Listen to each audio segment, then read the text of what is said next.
बिहार में जातिगत सर्वे के खिलाफ दायर याचिका पर सुनवाई आज। सर्वे के खिलाफ सुप्रीम कोर्ट में दायर की गई है याचिका।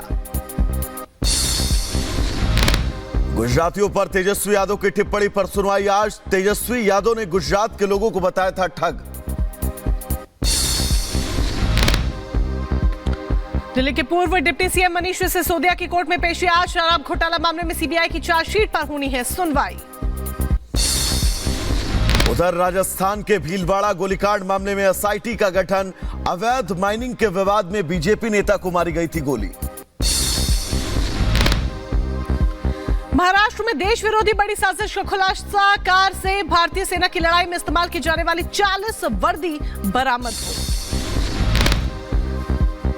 इंटेलिजेंस की टीम ने संदिग्ध को किया गिरफ्तार। महाराष्ट्र के नासिक का रहने वाला है आरोपी। सपा नेता स्वामी प्रसाद मौर्य का फिर विवादित बयान। भगवान राम की आस्था पर उठाए सवाल। आज पेश होगा यूपी का बजट। वित्त मंत्री सुरेश खन्ना विधानसभा में साल 2024-25 के लिए बजट करेंगे पेश। वित्त मंत्री सुरेश खन्ना ने बजट के दस्तावेज पर हस्ताक्षर किया। कहा यह बजट यूपी को $1 ट्रिलियन की अर्थव्यवस्था बनाने का बनेगा मजबूत आधार। उधर यूपी के फिरोजाबाद में ट्रैक्टर पलटने से हादसा। गंभीर रूप से घायलों को अस्पताल में कराया गया भर्ती। उत्तर प्रदेश के झांसी में दर्दनाक हादसा। कार सवार 2 लोगों की मौके पर मौत, 4 की हालत गंभीर। यूपी के एटा में खाई में गिरी बारातियों से भरी कार। घायलों को पहुंचाया गया अस्पताल, 2 की हालत गंभीर। उत्तर प्रदेश के बहराइच में अवैध शराब के खिलाफ बड़ी कार्रवाई। पुलिस ने 2 तस्करों को किया गिरफ्तार। यूपी के रामपुर में पुलिस से मुठभेड़ में घायल बदमाश को अस्पताल में कराया गया भर्ती। गोकशी मामले में चल रहा था फरार। मध्य प्रदेश के दमोह में टेलर के साथ मारपीट का विरोध। थाना पहुंचकर ग्रामीणों ने हंगामा काटा। उत्तर प्रदेश के बुलंदशहर में 2 शातिर चोर गिरफ्तार। आरोपियों के पास से नकदी और ज्वेलरी बरामद की गई है। उत्तर प्रदेश के महोबा में मामले विवाद में शख्स को मारी गई गोली। गंभीर हालत में अस्पताल में कराया गया भर्ती। यूपी के मथुरा में पैसे मांगने पर चाट दुकानदार पर हमला। शख्स ने ज्वलनशील पदार्थ दुकानदार पर फेंका।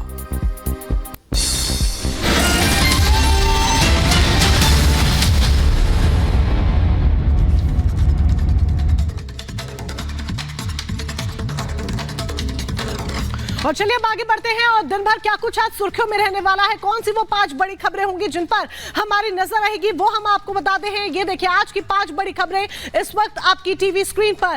चंपई सरकार की आज अग्नि परीक्षा है, यानी कि 5 फरवरी फ्लोर टेस्ट का दिन है और सबसे बड़ी चुनौती चंपई सरकार के सामने, यानी कि चंपई सोरेन के सामने इस अग्नि परीक्षा की है। तो दूसरी तरफ उत्तराखंड में यूसीसी की तैयारी हो रही है। आज से विधानसभा का सत्र शुरू हो रहा है और ऐसे में कैबिनेट में ये पास हो चुका है ड्राफ्ट। नोटिस का क्या जवाब देगी आम आदमी पार्टी, ये बड़ा सवाल इसीलिए बन जाता है क्योंकि आज अरविंद केजरीवाल को जवाब देना है उस नोटिस का जो आरोप अरविंद केजरीवाल ने आम आदमी पार्टी पर एमएलए की खरीद फरोख्त के लगाए थे। और चौथी बड़ी खबर ज्ञानवापी से जुड़ी हुई है जिसमें आज सुप्रीम सुनवाई होनी है और ऐसे में जो भक्त हैं, जो हिंदू पक्ष के लोग हैं या फिर बात कर लीजिए मुस्लिम पक्ष के लोग हैं, उन्हें बेसब्री से सुनवाई का इंतजार है। और 5वीं बड़ी खबर उत्तर प्रदेश से, क्योंकि आज मेगा बजट उत्तर प्रदेश का पेश होना है। तो बिल्कुल उस बीच बड़ी खबर मोनिका अपने दर्शकों को बता दे। दरअसल ज्ञानव्यापी पर आज सुप्रीम कोर्ट में सुनवाई होनी है। हिंदू पक्ष की याचिका पर यह सुनवाई होगी। सील एरिया में एएसआई से सर्वे कराने की मांग की गई है। मुस्लिम पक्ष की याचिका पर भी आज सुनवाई होनी है। यानी कि बड़ी खबर आज ज्ञानव्यापी परिसर से जुड़ी। जिस वजूखाने एरिया को सील किया गया है उस एरिया में एएसआई सर्वे की मांग की गई थी हिंदू पक्ष के द्वारा, जिसके बाद अब आज इस पूरे मामले पर सुनवाई होनी है। सुप्रीम कोर्ट आगे की दशा और दिशा तय करेगा कि आखिर जो वजू खाने का सील एरिया है उसमें एएसआई सर्वे हो या फिर ना हो। 3 तस्वीरें हैं और इन 3 तस्वीरों के जरिए ज्ञानव्यापी प्रकरण का सबसे ताजा अपडेट क्या है यह हम आपको बता दें। दरअसल ब्यास जी के तहखाने में जिला जज की परमिशन के बाद पूजा पाठ शुरू हो गई है। सुप्रीम कोर्ट में आज सुनवाई है, तो साथ ही तौकीर रजा जैसे तमाम लोग लगातार आपत्तिजनक बयान जो है वो देते हुए नजर आ रहे हैं।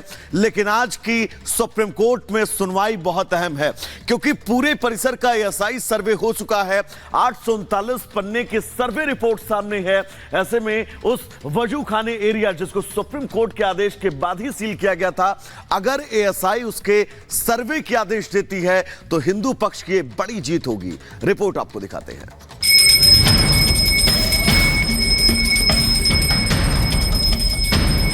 काशी हमारा बम बम बोल रहा है। अथाक प्रयास के बाद ये मिला, इसका कोई बयान ही नहीं है और बहुत हम लोग खुश हैं।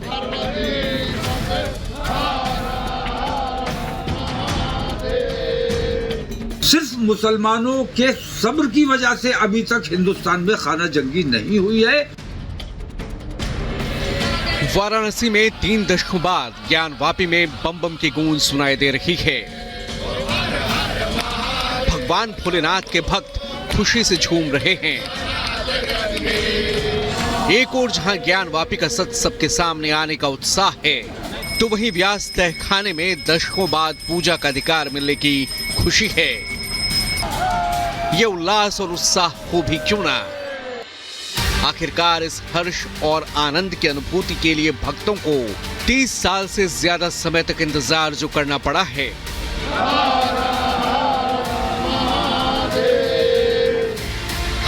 वहीं ज्ञानवापी का मामला अब देश के सर्वोच्च न्यायालय में पहुंच गया है।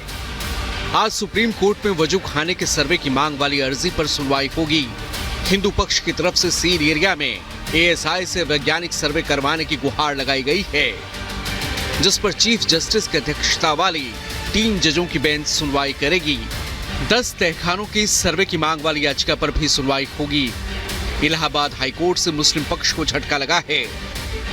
ज्ञानवापी में फिलहाल पूजा पाठ पर रोक नहीं लगाई गई है। व्यास जी के तहखाने में पूजा पाठ का ये जो सिलसिला है फिलहाल जारी रहेगा।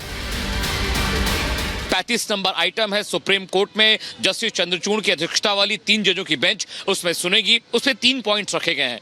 पहला पॉइंट ये कि जो 10 तहखाने हैं उनका एएसआई सर्वे हो। वजू खाना जो सील किया गया जिसमें कथित शिवलिंग होने की बात की जा रही है उसका एएसआई सर्वे कराया जाए और एएसआई की रिपोर्ट में जिन 3 खंभों का जिक्र हुआ है उसे भी एएसआई सर्वे के तहत उसका भी परीक्षण किया जाए। अभी देखने वाली बात होगी कि सुप्रीम कोर्ट में इस मामले को लेकर जस्टिस चंद्रचूड़ की बेंच क्या कहती है और साथ ही साथ जिला कोर्ट में सुनवाई के दौरान क्या कुछ होता है। अब एक तरफ हिंदू पक्ष ज्ञानवापी में वैज्ञानिक सर्वे की मांग उठा रहा है, तो वहीं मुस्लिम पक्ष इसे लेकर विरोध जता रहा है। दरअसल मुस्लिम पक्ष का कहना है कि प्लेसेस ऑफ वर्शिप एक्ट के रहते इस मामले पर सुनवाई नहीं हो सकती। मुस्लिम पक्ष की इसी याचिका पर सर्वोच्च अदालत आज सुनवाई करने वाली है। ज्ञानवापी मामले में हिंदू पक्ष जहां कानूनी लड़ाई के जरिए अपने अधिकार की मांग कर रहा है, तो वहीं दूसरी ओर इस मामले पर नफरती भरे बोल भी सामने आ रहे हैं। अब आईएमसी प्रमुख मौलाना तकीर रजा का भी विवादित और भड़काऊ बयान सामने आया है कि अपने देश प्रेम की वजह से हम सब्र कर रहे हैं। सिर्फ मुसलमानों के सब्र की वजह से अभी तक हिंदुस्तान में खाना जंगी नहीं हुई है। मुझे अंदेशा है कि हमारे नौजवान अगर हमारे कंट्रोल से बाहर चले गए तो हिंदुस्तान को खाना जंगी से कोई नहीं बचा सकता। तो सुना आपने कि कैसे तौकीर रजा धर्म की सियासत करके लोगों के जज्बातों को भड़काने का काम कर रहे हैं। लेकिन अब इस बात का इंतजार है कि आखिर सील बंद एरिया में सर्वे की मांग की सुनवाई के दौरान सुप्रीम कोर्ट क्या रुख अपनाता है। Bureau report, Republic Bharat.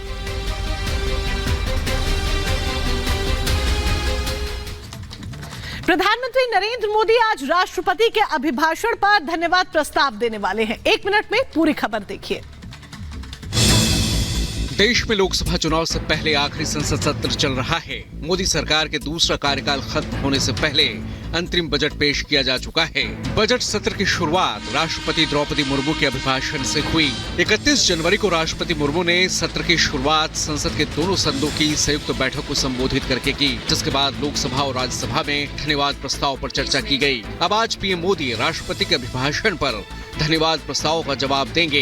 BJP ने इसे लेकर पूरी तैयारी भी कर ली है और उसने अपने सभी सांसदों को व्हिप जारी किया है। खबर है कि बीजेपी ने व्हिप के जरिए अपने सभी सांसदों को सदन में मौजूद रहने के लिए कहा है। पीएम मोदी राष्ट्रपति के अभिभाषण पर धन्यवाद प्रस्ताव का जवाब देंगे। आज सत्र के दौरान पीएम मोदी संसद को संबोधित करेंगे। इस दौरान वो अपनी सरकार की उपलब्धियां गिनाने के साथ ही भविष्य के लिए उनका एजेंडा भी देश के सामने रख सकते हैं। Bureau report, Republic Bharat.